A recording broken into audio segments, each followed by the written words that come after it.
Greetings, this is the Grumpy Old Slan, and today we're going to be looking at 7th level magic user spells in Unearthed Arcana.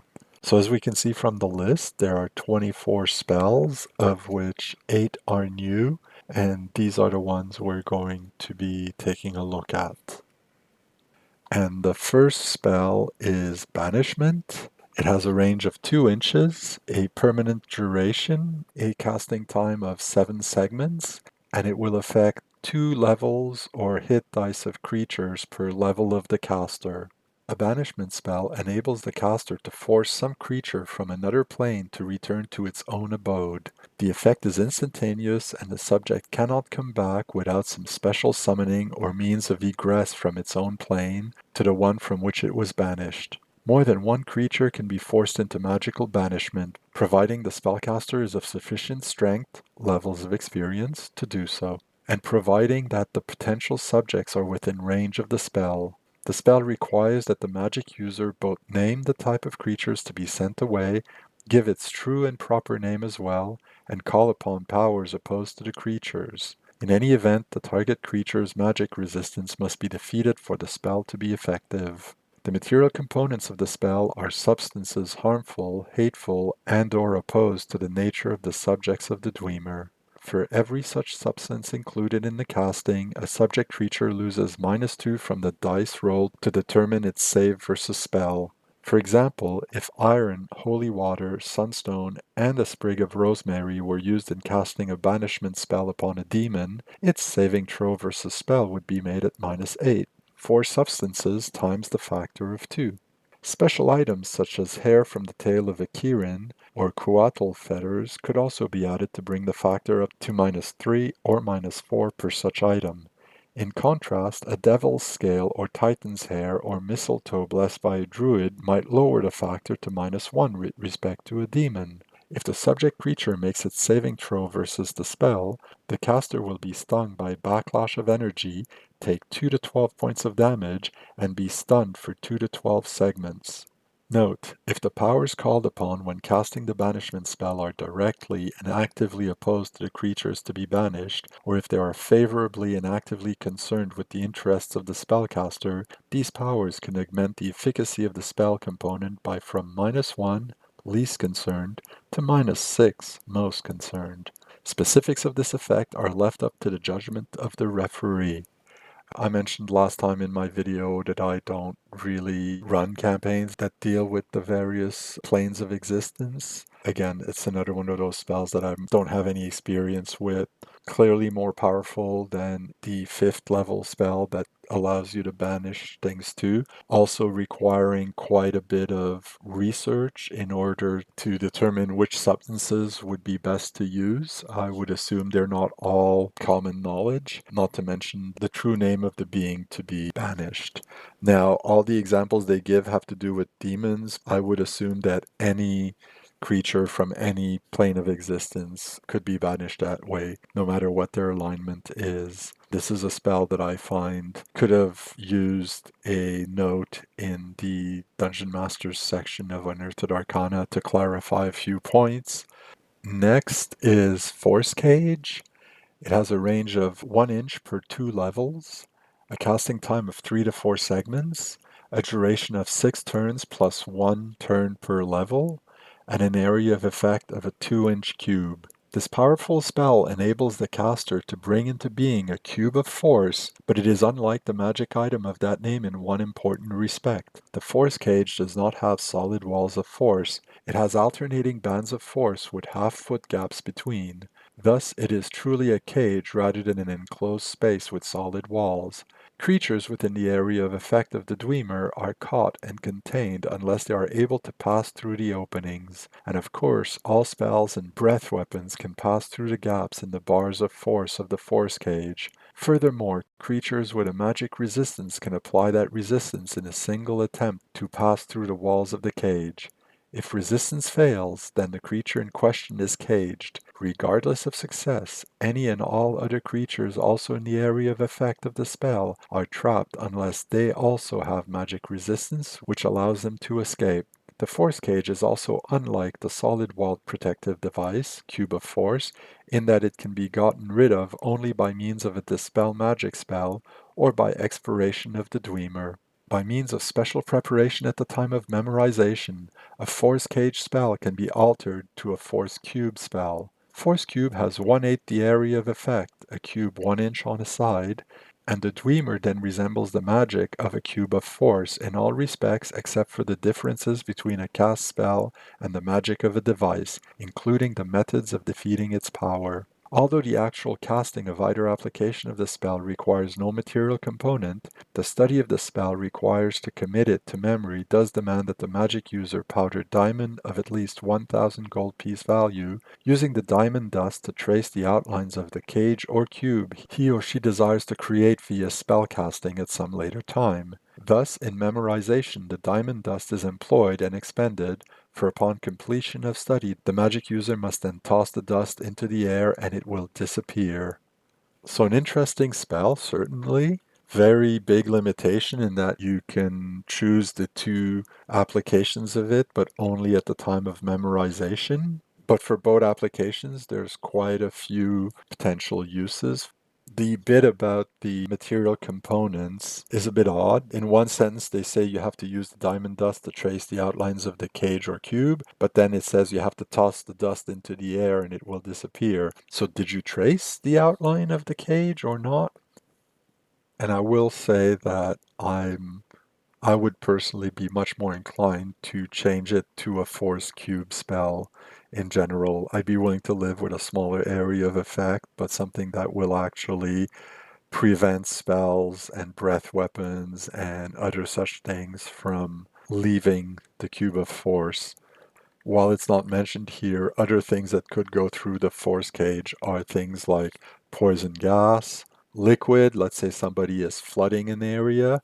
That will not be prevented by the force cage, but it could be by a force cube.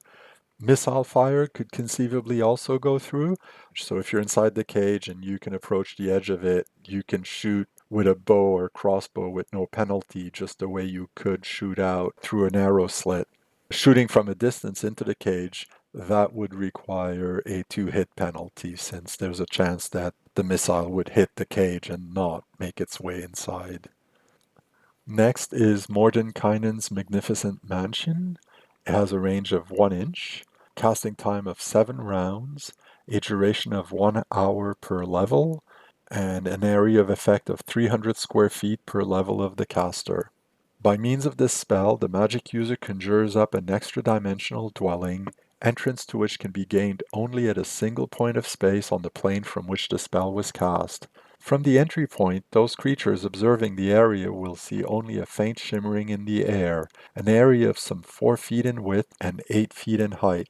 The caster of the spell controls entry to the mansion, and the portal is shut and made invisible behind him when he enters. He may open it again from his own side at will. Once observers have passed beyond the entrance, they will behold a magnificent foyer and numerous chambers beyond. The place will be furnished and contain sufficient foodstuffs to serve a 9-course banquet to as many dozens of people as the spellcaster has levels of experience. There will be a staff of near-transparent servants, liveried and obedient, there to wait upon all who enter. The atmosphere and temperature will be clean, fresh, and warm.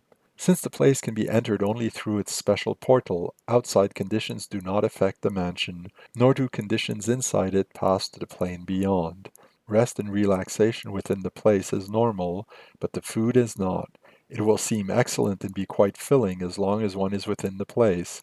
Once outside, however, its effects disappear immediately, and ravenous hunger will strike unless the individuals actually ate normal food.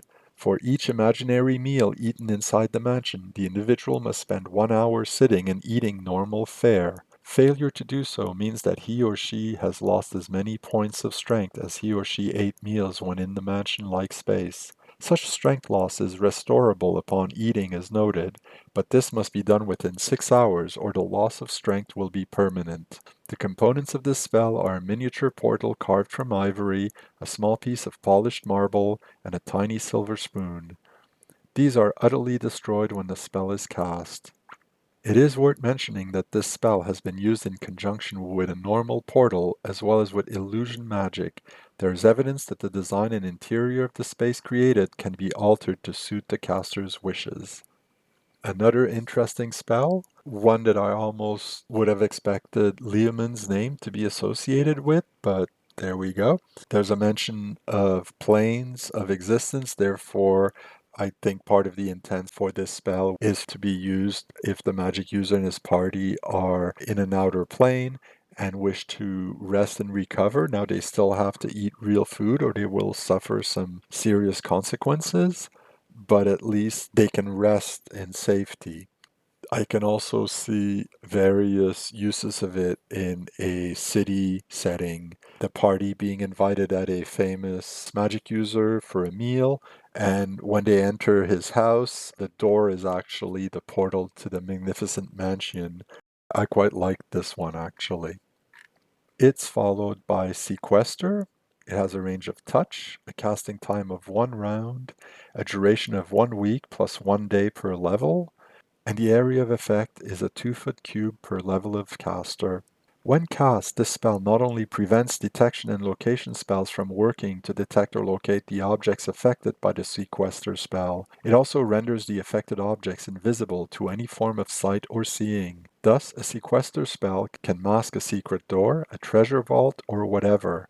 Of course, it does not render the subject proof from tactile discovery or from devices such as a robe of eyes or a gem of seeing. If cast upon a creature not desiring to be affected and able to resist and avoid the spell, a normal saving throw versus spell is given. Living creatures and even undead types affected by sequester spell become comatose and are kept effectively in a state of suspended animation until the spell wears off or is dispelled. The material components of the spell are a basilisk eyelash, gum arabic, and a dram of whitewash.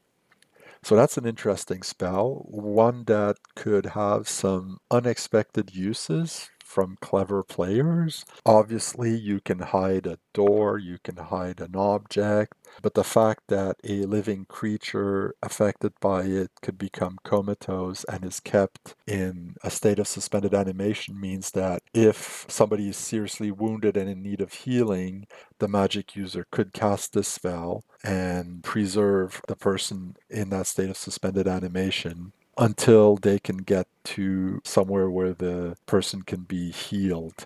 Now, of course, there's a time limit to this, but it's fairly long. We're talking about at least 2 to 3 weeks. And you have the added problem of needing to not lose track of where the person is because it might be very hard to find them again. Something a clever DM should use as the party is transporting their dying comrade in this state. Next, we have Teleport Without Error. It has a range of touch, a casting time of 1 segment, it has an instantaneous duration, and a special area of effect. This spell is similar to a teleport spell. The caster is able to transport himself or herself along with the material weight noted for a teleport spell to any known location on his or her home plane with no chance for error.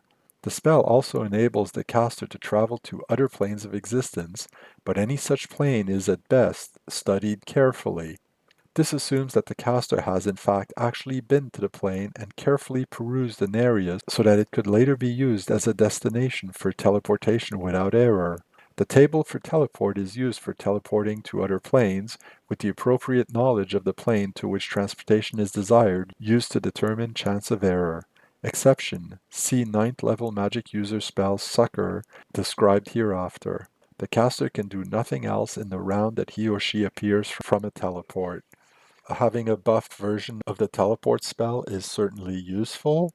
Of course, the problem is that only the magic user can be transported this way. Teleportation can always be useful, even if only one member of the party can do it. The spell only has a verbal component, and its casting time is quite short for a 7th level spell, meaning it's really intended as a way for the magic user to get out when the situation is dire and do so as quickly as possible. So, a good spell and a nice addition. Then we have Torment. It has a range of 1 inch, a casting time of 1 round, a special duration, and the area of effect will be 1 creature.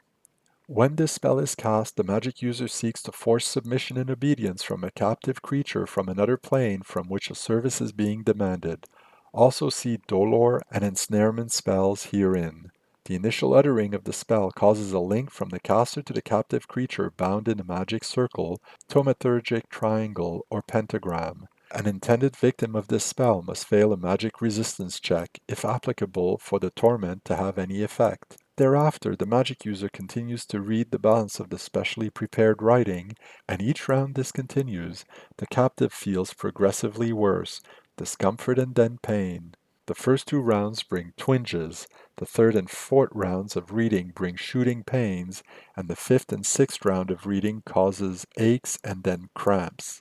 The creature refusing to submit to the performance of a service is given a straight saving throw versus spell, adjusted each round for the intensity of the Dwemer to be affected by it. The save in the first round is made at -1 to the die roll, the second at -2, the third at -3, the fourth is -4, and the fifth and sixth at -6 and -8 respectively. Failing the saving throw indicates the creature has agreed to the mage's demands. There is no penalty following round 8 in any event. The effects of the torment will have an effect on the creature should it break loose.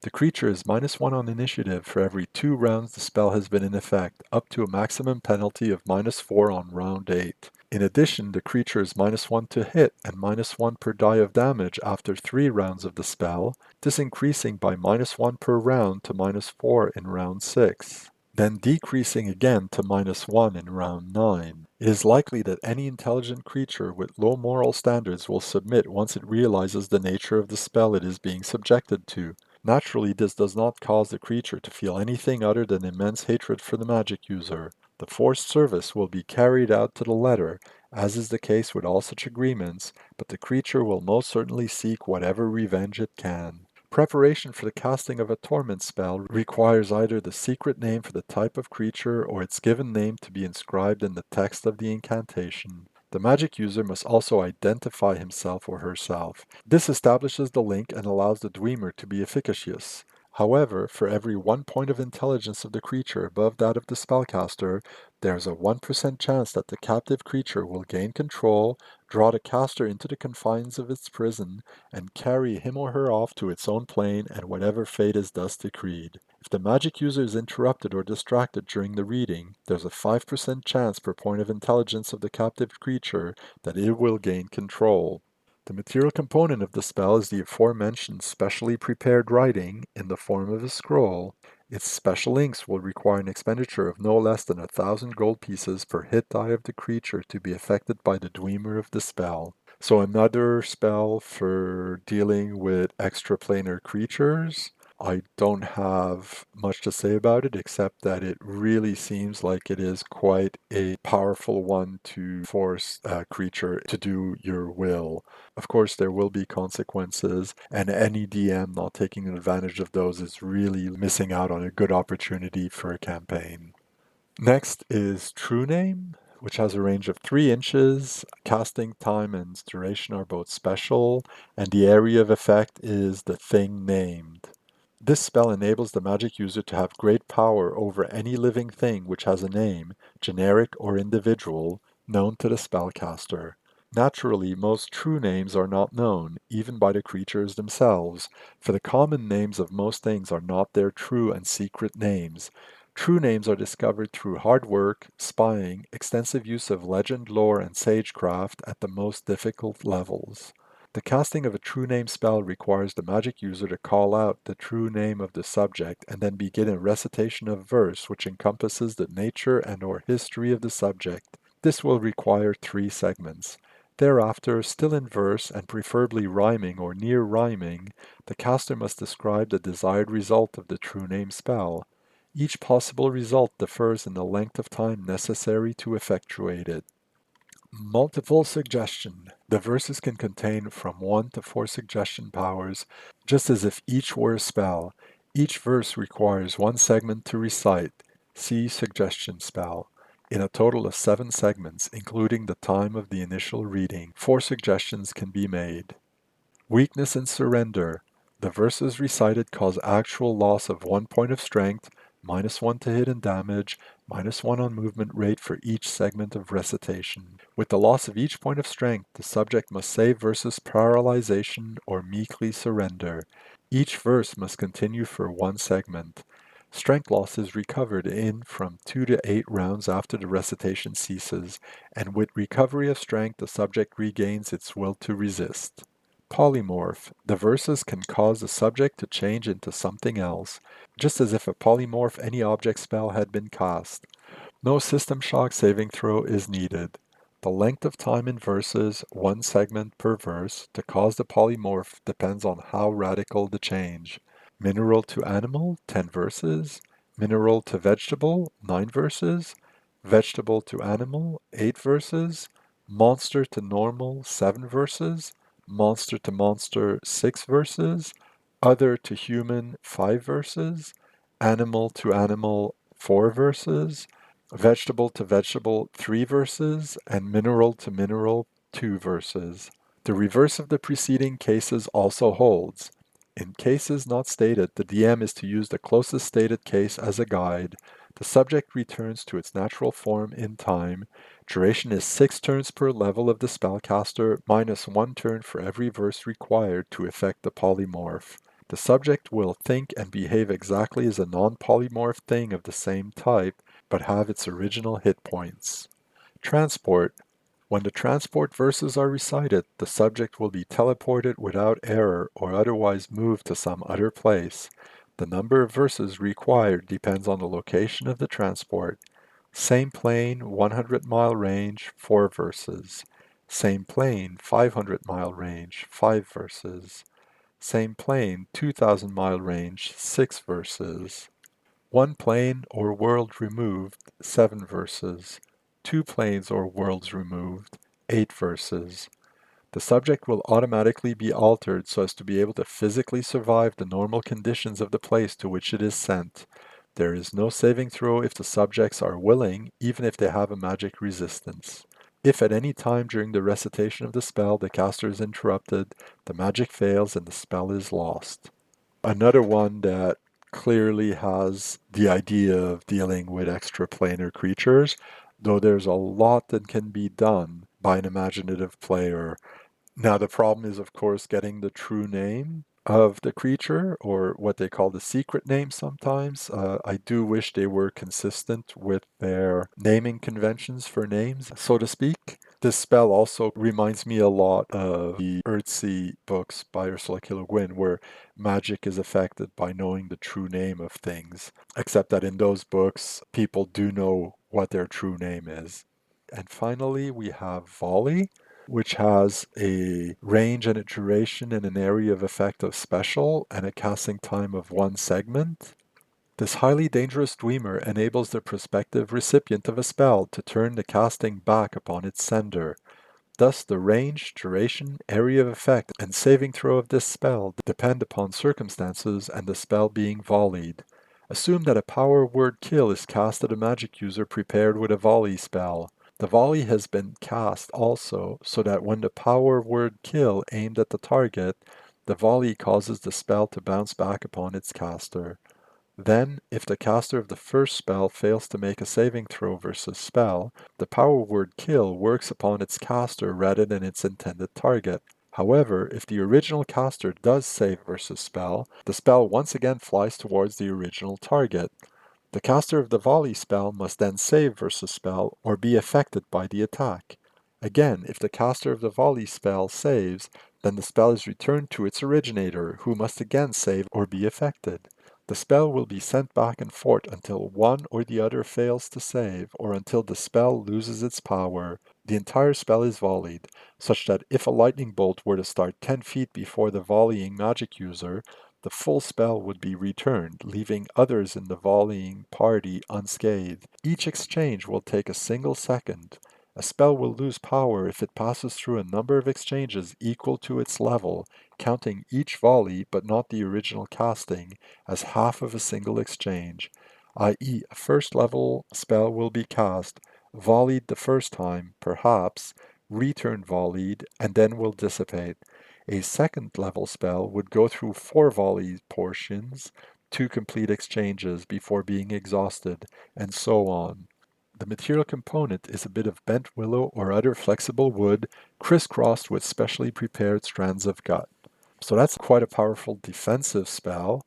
That said, the wording in the description does state that the volley spell has to be prepared by the magic user. So it has to be declared before you know what the opposing magic user or cleric will do. So it is a bit of a gamble. You have to guess what will happen. Of course, any high level cleric or magic user is likely to use spells over melee or other actions. One of the things that this doesn't state, though, is what happens should the magic user prepare volley, expecting a spell to be cast, and no spell is cast. Does the magic just dissipate, or is it maintained? I would argue for the former, though some people might make a case for the latter. The other thing that is not clear here is what happens with spell-like effects from wands, staves, rods, or other magic items. Will those count as spells, and can these be volleyed?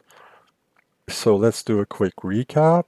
Banishment, clearly a spell for campaigns with extra planar adventures, so I don't have much to say about it.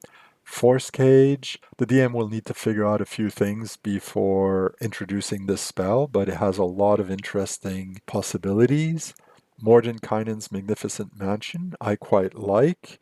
A lot of creative uses can be made of it. It's much more than just a place to rest. Sequester can be quite interesting. There are a lot of possible uses for it in many different kinds of settings, whether it's in a dungeon, in a more social or investigative type of scenario. Another one I quite like.